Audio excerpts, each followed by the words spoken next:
Hello everyone, I am Arpit Singh, an intern at Telefab. Basically हम are के बारे में देखेंगे जो हमें डेटा विजुअलाइजेशन के काम आता है। डेटा विजुअलाइज करने के लिए हमें कुछ पैकेजेस चाहिए, कुछ सॉफ्टवेयर्स चाहिए, जैसे एक आर है, एक पाइथन है। तो बेसिकली आर और पाइथन दोनों यूज़ होते हैं डेटा विजुअलाइजेशन के लिए, बट यहाँ पे हम आर सीखेंगे। तो मैं आपको बता दूँ, आर हमारा 4 विंडोज़ में डिवाइड होता है। पहला हमारा होता है, यहाँ ये वाला होता है हमारा कमांड प्रॉम्प्ट जैसा, जो लाइन बाय लाइन करता है। यहाँ हम पूरे फंक्शंस लिख सकते हैं, जैसे एक ही बार में सारे। यहाँ मुझे सारे वैल्यूज़ बताता है, ग्लोबल वेरिएबल्स क्या होते हैं, डेटा क्या है, फिट क्या है, जो भी वेरिएबल्स बनाऊंगा, ग्लोबल वैल्यूज़ फंक्शंस जो भी मैं बनाऊंगा। ये बटन क्लियर करने के काम आता है ऑब्जेक्ट्स को, तो ये डेटा आपका यहाँ से हट जाएगा। सब में ये है। ये विंडो मेरी आती है काम करने के लिए प्लॉट्स, जो हमें प्लॉट्स विजुअलाइज करने हैं या पैकेजेस डाउनलोड करने हैं मेरे पास जितने भी हैं। हेल्प, आपको हेल्प चाहिए अगर किसी चीज़ की तो आपको हेल्प, जैसे मान लीजिए मैं यहाँ पे जी प्लॉट लिखता हूँ, एंटर कर देता हूँ, तो यहाँ पे ये मेरे को जी प्लॉट्स के बारे में जितनी भी चीज़ें हैं वो मुझे बताने शुरू कर देगा। मान लीजिए कि ये देखिए आपके पास यहाँ पे पैकेजेस आ गए, तो ये आपके पास हेल्प दे देगा। फिर हम आते हैं यहाँ पे अपनी फाइल्स पे। फाइल्स क्या करती हैं कि ये हमें डेटा स्टोर करने के काम आती है, जो भी हमारे पास CSV फाइल्स हैं, comma separated files. Comma separated files वो होती हैं जो आपको दिखा देता हूँ मैं एक बार। मान लीजिए मुझे मूवी रिग्रेशन का देखना है, व्यू करनी है मुझे यहाँ पे से फाइल, तो ऐसी होती है हमारी कॉमा सेपरेटेड फाइल्स। ये देखिए, सबसे पहले हेडिंग्स होती हैं और सारी वैल्यूज कॉमा से सेपरेटेड होती हैं। पढ़ने में आपको बिल्कुल लगेगा नहीं कि कैसी फाइल है, बट सारी फाइल जैसे एक्सेल शीट्स होती हैं, उन सबको जैसे टैब्लो फॉर्म्स में डिवाइडेड होती है रोज और कॉलम्स में, ये भी वैसे ही होंगी बट कॉमा से सेपरेटेड है। जैसे मान लीजिए marketing expense, production expense, multiplex coverage, ये सब जैसे मार्केटिंग एक्सपेंस की वैल्यू ये है, प्रोडक्शन की ये है, तो सारे ऐसे टैब्लो फॉर्म्स में आती हैं। ये हो गए अपने मूवी रिग्रेशन वाले। Now let's go and do the today's topic. I'm going to tell you about linear regression as well as multiple regression. Linear regression is basically used for predicting the trends, कि आगे future में trends कैसे होंगे। अगर मैं ये change करता हूँ तो आगे चेंज क्या आएगा मेरे पास।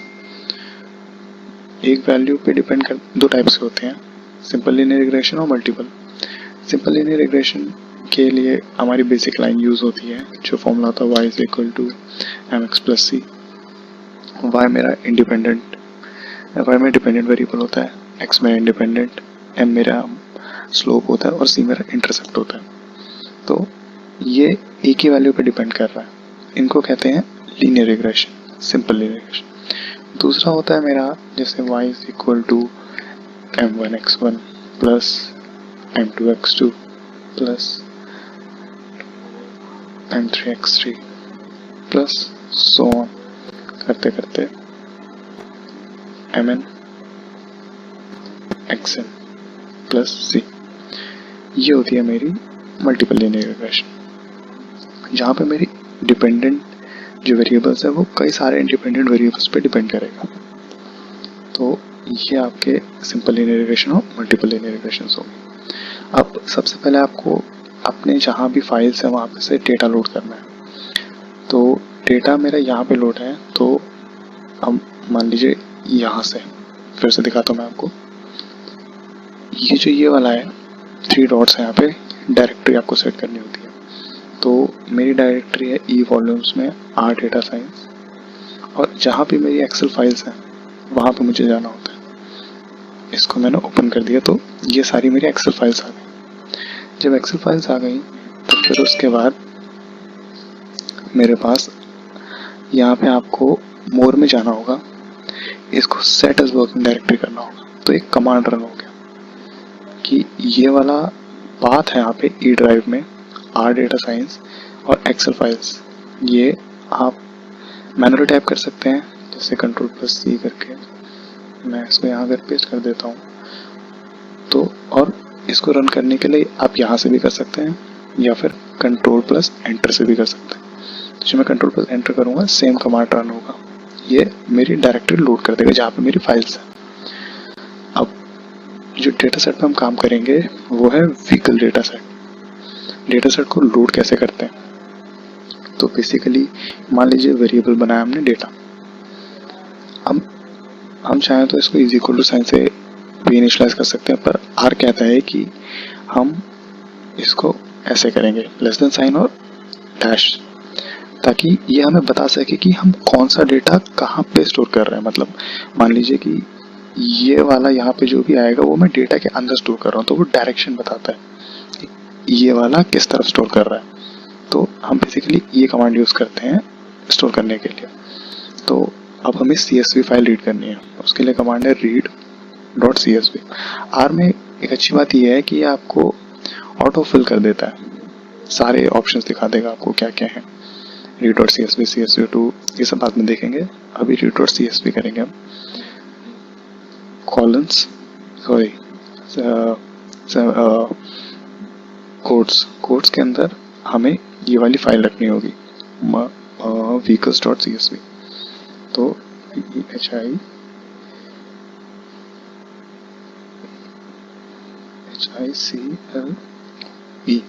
vehicle.csv। यहाँ पे एक बात ध्यान रखनी पड़ती है कि जो फाइल का नाम है जैसे VEHICLE, तो VEHICLE यहाँ भी होना चाहिए सेम। अगर यहाँ Z बड़ा है तो यहाँ पे भी Z बड़ा होना चाहिए। अगर यहाँ पे हाउस डैश प्राइस है और ब्रैकेट में 1 लिख रखा है तो आपको सेम यही लिखना होगा यहाँ पे। या फिर अगर मान लीजिए आप ये कमांड Ctrl+Enter से रन कराते हो तो देखिए यहाँ पे आपको ग्लोबल वेरिएबल मिल जाएगा डेटा, इसके अंदर आपको बताता है कि ऑब्जर्वेशंस कितनी है, वेरिएबल्स कितने हैं। तो आप read.csv से भी कर सकते हैं या फिर यहाँ पे क्लिक करके import data set पे क्लिक करेंगे, ये आपका URL दे देगा, ये आपका कमांड भी बता देगा, सब कुछ बता देगा कि ये आपका डेटा सेट है। ये अगर मैं इसको इंपोर्ट करता हूँ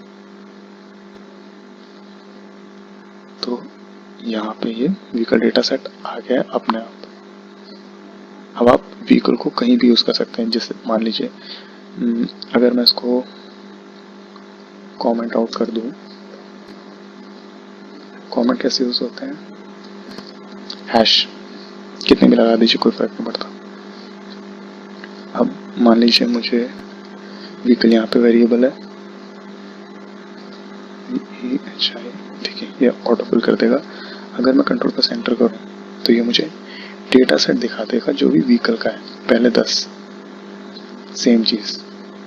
या तो हम ये यूज कर सकते हैं इंपोर्ट करके या तो फिर नॉर्मल।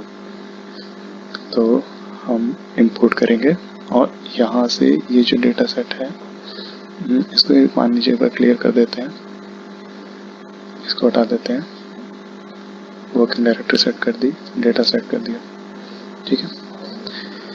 फिर अब हम चलते हैं डेटा को देखने के लिए कि डेटा में है क्या। तो उसको देखने के लिए कमांड होता है, या तो फिर आप डायरेक्ट डेटा Ctrl+Enter कर दें तो ये आपको 142 जो मेरे ऑब्जर्वेशंस हैं वो दिखा रहा है, और आगे इतनी और है, वो पेज ज़्यादा ना होने की वजह से वो ऐसा करता है। तो हम ये देख सकते हैं कि व्हीकल है, फेलियर मंथ है, माइलेज है, लेबर आर है, लेबर कॉस्ट है, MC है, स्टेट्स है, तो ये सब आपको दिखा देगा। पर ये काफ़ी विजुअलाइजेशन के लिए हमें बस ये देखना है कि इसमें है क्या क्या।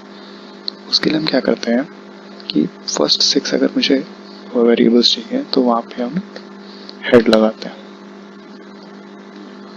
Ctrl+Enter करेंगे तो मुझे पहली 6 ऑब्जर्वेशंस दे देगा ये व्हीकल के साथ, और ये सब देखने के लिए है। अब लीनियर रिग्रेशन में आपको पता है कि एक स्ट्रेट लाइन बनती है between the dependent and independent variables, और बेसिकली लीनियर रिग्रेशन मेरा ये कहता है कि एक ये स्टैटिस्टिकल मेथड है जो रिलेशन बताता है इंडिपेंडेंट और डिपेंडेंट वेरिएबल के बारे में। और सिंपल लीनियर रिग्रेशन में हमेशा एक इंडिपेंडेंट और एक डिपेंडेंट वेरिएबल होता है, जबकि मल्टी लीनियर रिग्रेशन में एक इंडिपेंडेंट वेरिएबल होता है और 3 होते हैं, 3 या 4 या 5 जितने भी हो सकते हैं, n number of independent variables होते हैं। तो अब हमें देखना है कि इस डेटा सेट का ग्राफ कैसा है। तो हम पेयर्स, एक ग्राफिक्स का कमांड है, तो हम यूज करेंगे पेयर्स के अंदर हम अपना डेटा देखते हैं हमें किस किस के बीच में चाहिए। देखिए, माइलेज के बीच में लेबर आर और लेबर कॉस्ट के बीच में हमें चाहिए कि एक कोरिलेशन पता चल जाए, क्योंकि व्हीकल्स तो इतना इम्पोर्टेंट है नहीं, फेलियर मंथ भी नहीं है, स्टेट्स हमें कुछ करना नहीं है, बस एक रिलेशन देखना है। तो अब फंक्शंस मेरे सारे जो भी होंगे वो स्मॉल ब्रैकेट्स के अंदर होंगे, और जो भी मुझे डेटा से एक्सट्रैक्ट करना होगा वो मैं कैपिटल और स्क्वायर ब्रैकेट्स में डालूंगा। अब ये है 1 2 3, थर्ड वेरिएबल से लेके, कॉलन का मतलब से लेके 1 2 3 4 5 तक जाना है मुझे। कंट्रोल प्लस एंटर करते ही आपको एक ग्राफ सा मिल जाएगा। और let's zoom it bit, this one. अब हम इसमें देख सकते हैं कि लेबर आर और माइलेज में इतना कोई रिलेशन नहीं है कि एक लाइन मुझे सही से दिख नहीं रही है। सिमिलरली एलसी और माइलेज में भी मुझे कोई एक स्ट्रॉन्ग कोरिलेशन मिल नहीं रहा है। कोरिलेशन का मतलब कि ये वाली जो लाइन है, मतलब जब ये बढ़े तो इसका भी कुछ इफेक्ट होना चाहिए इस पर जब एलसी बढ़ रहा है तो माइलेज तो मेरा ऑलमोस्ट स्कैटर्ड है, कोई एक अच्छी सी लाइन मिल नहीं रही है। बट यही हम अगर लेबर आर और लेबर कॉस्ट में देखें तो एक लाइन मुझे बनती दिख रही है कि अगर एलसी बढ़ रहा है तो एलएच भी मेरा कुछ ना कुछ हो रहा है, या तो पॉजिटिव कोरिलेशन हो रहा है या फिर नेगेटिव, मतलब अगर एलसी बढ़ने से एलएच कम होता है वो नेगेटिव कोरिलेशन होता है, इसमें मुझे पॉजिटिव दिख रहा है। तो अब फिर भी हम अपने सेक के लिए इसको मान के चलते हैं कि दोनों इंडिपेंडेंट वेरिएबल्स मुझे दे देंगे, मतलब दोनों इंडिपेंडेंट वेरिएबल्स मुझे मेरे डिपेंडेंट वेरिएबल पे दे देंगे कुछ ना कुछ। तो अब हम पहले चलते हैं माइलेज पे, मल्टीपल लीनियर रिग्रेशन।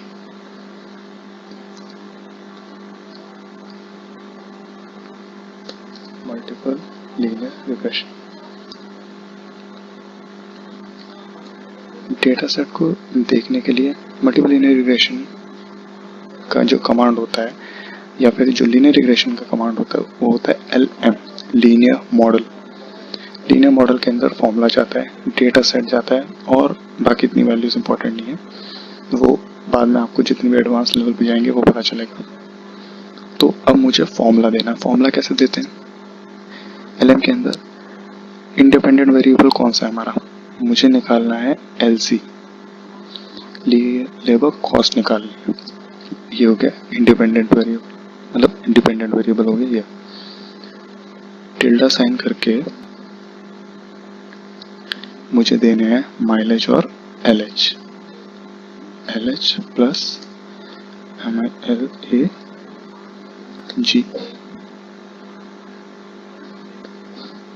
माइलेज। तो ये हो गए मेरे इंडिपेंडेंट वेरिएबल्स और LC हो गया मेरा डिपेंडेंट वेरिएबल। तो यहाँ जो टिल्डे के लेफ्ट साइड पे आएंगे वो होंगे मेरे डिपेंडेंट वेरिएबल, और जबकि लीनियर रिग्रेशन है तो एक ही, और इस तरफ होंगे मेरे इंडिपेंडेंट वेरिएबल। और साथ में मुझे चाहिए डेटा, कहाँ से मैं ले रहा हूँ ये वाले वेरिएबल, तो वो मेरे डेटा सेट से मिलेंगे। और इसको भी हम स्टोर कर देते हैं, मान लीजिए रिजल्ट 1 में। तो इसका मतलब है कि ये वाली वैल्यू रिजल्ट 1 में स्टोर हो रही है। एरो का मतलब ये होता है। कंट्रोल एंटर करेंगे, ये वेरिएबल मेरा यहाँ पे स्टोर हो गया 12, लिस्ट ऑफ 12 आ गया मेरे पास। फिर उसके बाद अब आपको अगर रिजल्ट 1 देखना है तो ये आ गया आपके पास फॉर्मूला, LM करके फॉर्मूला आपका दिखा देगा और डेटा ये दिखा देगा। इंटरसेप्ट आपका ये है, LH की आपकी ये आई है कॉस्ट, और माइलेज की ये कॉस्ट फंक्शन बना है आपका। तो इंटरसेप्ट ये प्लस जो मल्टीप्लिकेशन होता है y is equal to m1x1 plus m2x2। तो ये m1 है, ये m2 है और ये इंटरसेप्ट है। और अगर आपको इसकी पूरी समरी देखनी है, समरी आपकी आ जाएगी रेस1। ये देखिए, ये आपको पूरी समरी दिखा देगा। फॉर्मूला क्या है आपका, रेसिडुअल। रेसिडुअल्स क्या होते हैं, अब हमारा डेटा एक बेल कर्व शेप में होना चाहिए, नॉर्मलाइज होना चाहिए कि जितना मीन है मेरा, जो सेंटर में मैं 0 लेता हूँ, उसके राइट हैंड साइड वैल्यू और left hand side value almost same bell shape का बनानी चाहिए, वो नॉर्मलाइज होता है। तो ये ऑलमोस्ट इसके पास है, 14 12 के पास है और मीडियन ये। फिर उसके बाद कोफिशिएंट, इंटरसेप्ट आप क्या है, LH माइलेज, ये आपके इंटरसेप्ट हो गए। स्टैंडर्ड एरर और टी वैल्यू आपकी प्रिडिक्ट करती है पी वैल्यू। पी वैल्यू क्या होती है, पी वैल्यू एक बहुत सिग्निफिकेंट और इम्पॉर्टेंट वैल्यू है। वो क्या बताती है कि अगर यहाँ पे जितने भी स्टार्स देख रहे हैं ना आप, स्टार्स का मतलब जितने ज़्यादा स्टार्स होंगे 3 तक जाते हैं, उतनी ही मेरा जो वेरिएबल है वो ज़्यादा इम्पैक्ट देगा, उसको ज़्यादा इफेक्ट करेगा मेरे डेटा को प्रिडिक्शन के लिए। अब देखिए, खाली LH एक ऐसा वेरिएबल है जहाँ पे 3 स्टार दे रखे हैं, तो इसका मतलब ये ज़्यादा। अब देखिए इसका कहते क्या है, 0 का मतलब पी वैल्यू में निकालते कैसे, 1 minus P value is equal to significant value. 1 minus 0 मतलब 100% ये मेरे डेटा को इफेक्ट कर रहा है। 0.01 का मतलब 1 माइनस, आप इसको करेंगे अगर तो ये 999 मतलब 99% अगर कर रहा है। तो अब यहाँ देखेंगे तो 2 की पावर e माइनस 16, बहुत छोटी वैल्यू, बहुत छोटी, ये तो इफेक्ट करेगा ही करेगा, मतलब 100% मान के चलिए बस। पर माइलेज में क्या होता है, माइलेज में देखिए 0.201, अगर मैं 1 से माइनस करता हूँ तो ये 80% के आसपास आ रहा है। और 0.95 ऐसी वैल्यू है जिसके नीचे जितने भी आएंगे ना वो सिग्निफिकेंट नहीं होते हैं। 0.95 या 95% से ऊपर सारे वेरिएबल्स सिग्निफिकेंट होते हैं। यहाँ पे मल्टीपल आर स्क्वायर हमारा लाई करता है 0 और 1 के बीच में, तो और जितना ज़्यादा होगा उतना ज़्यादा इम्पैक्ट देगा मुझे, ठीक है, उतना ज़्यादा अच्छा होगा मेरे लिए। तो 0.95 में होगा ये। Adjusted are value, adjusted are value क्या कहती है कि एडजस्टेड आर वैल्यू मुझे ये बताती है कि मेरा जो डिपेंडेंट वेरिएबल है, मतलब जो मेरा LC है, वो मेरे इंडिपेंडेंट वेरिएबल पे कितना डिपेंड कर रहा है। मतलब क्या मेरा LC LH पे डिपेंड करता है, क्या मेरा LC माइलेज पे डिपेंड करता है, इनके कॉम्बिनेशन पे। तो वो मुझे R बताती है, R स्क्वायर वैल्यू बताती है। तो R स्क्वायर वैल्यू भी वही मेरी 0.95 से बड़ी है, तो कंसीडरेबल है कि हाँ दोनों डिपेंड करते हैं। और रही मेरी पी वैल्यू की बात, तो ये वो वैल्यू है जो हमने यहाँ पे देखी थी कि ये पूरा मॉडल मुझे ये प्रेडिक्ट करता है कि हाँ ये मॉडल सेटिस्फैक्ट्री है और मेरे प्रेडिक्शन के लिए सारे वेरिएबल्स कंसीडरेबल हैं। तो अब ये हो गया मल्टीपल LR। पर जैसे हमने देखा कि यहाँ पे जो मेरा LC है और LH है ये तो लीनियर रिलेशनशिप में है, पर LC और माइलेज ये मेरा लीनियर रिलेशनशिप में नहीं है। तो अब देखते हैं क्या माइलेज हटाने की वजह से मेरे प्रोडक्ट पे कोई फर्क पड़ता है। तो अब हम देखेंगे simple linear regression. Simple linear regression में सेम मॉडल यूज होगा, पर सिंपल लीनियर रिग्रेशन ये कहता है कि मेरा एक इंडिपेंडेंट वेरिएबल हो और एक मेरा डिपेंडेंट वेरिएबल हो। तो हम इसको रेस2 में स्टोर करेंगे। LM model, formula LC tilde sign and then LH। अगर मैं माइलेज को हटाता हूँ तो क्या कोई सिग्निफिकेंट चेंज आएगा मेरा मॉडल पे, और फिर डेटा पास कर दूँ जो यहाँ पे मैंने दिया। Control plus enter, let's run the model. We have got the same model again and let's see रेस2। control enter, as you can see that it is the data for the formula that we have given, and we have also see this this is the previous one. जब मेरा पहले LC mileage और LH पे depend कर रहा था तो मेरा ये आया था, और जब मैंने अभी करा तो भी मुझे कोई सिग्निफिकेंट चेंज दिखा नहीं। देखिए यहाँ पे भी वही है, बट 10 से मल्टीप्लाई करना तो 73.55 73.55। और थोड़ा बेटर व्यू लेने के लिए let's go on for the summary. CVMM summary of REST 2, control enter. ये देखिए फॉर्मूला LH, ये भी हमारा as a normal bell shift curve दिखाएगा हमें क्योंकि आसपास है normalised. Estimated standard error LH में ये है। सिग्निफिकेंट वैल्यू देखिए कितनी है, 3, मतलब almost 100%। Adjusted R square multiple R square 95.95 and adjusted R square 0.95, दोनों कंसीडरेबल है। पी वैल्यू भी मेरी कंसीडरेबल है। तो इससे ये पता चलता है कि अगर मैं माइलेज को हटा भी दूं तो ये दोनों फिर भी कंसीडरेबल रहेंगे। तो ये हो गया मेरा सिंपल लीनियर रिग्रेशन। अब अगर मैं इस मॉडल को जो मैंने बनाया है इनको अगर मैं कंपेयर करना चाहूँ तो हम यूज करते हैं लेट्स से कंपेयरिंग।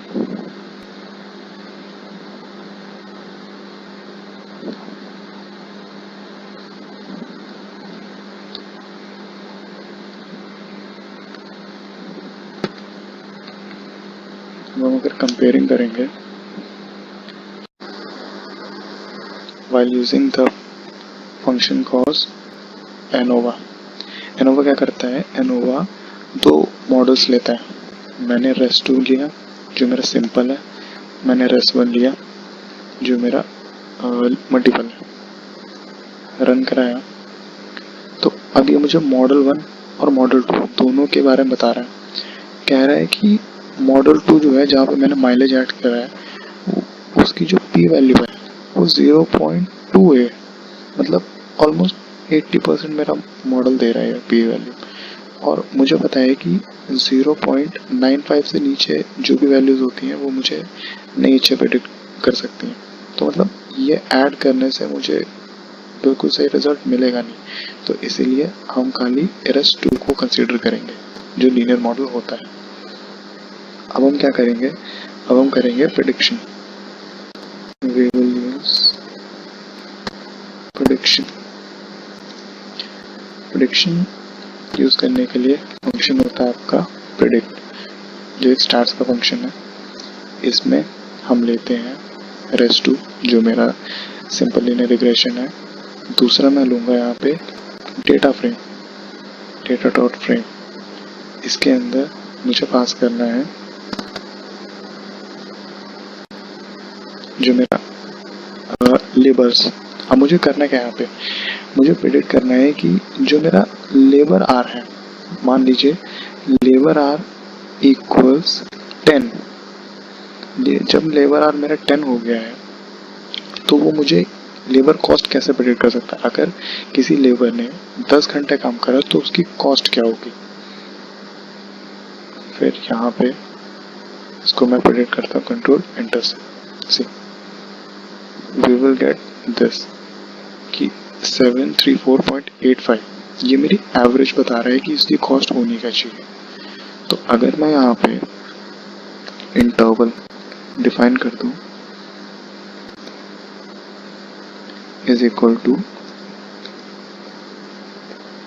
कॉन्फिडेंस, तो देखते हैं क्या आता है। ये देखिए अगर मैंने इंटरवल कॉन्फिडेंस डिफाइन करा मतलब 95% मैं सही होना चाहता हूँ कि मेरे प्रेडिक्शन 95% सही हो, तो ये मेरा एवरेज दे देगा और लोअर और अपर वैल्यू भी दे देगा कि 95% तो मेरा कॉन्फिडेंस लेवल है, पर 5% का मैं कुछ कह नहीं सकता, वो ऊपर भी हो सकता है वो नीचे भी हो सकता है।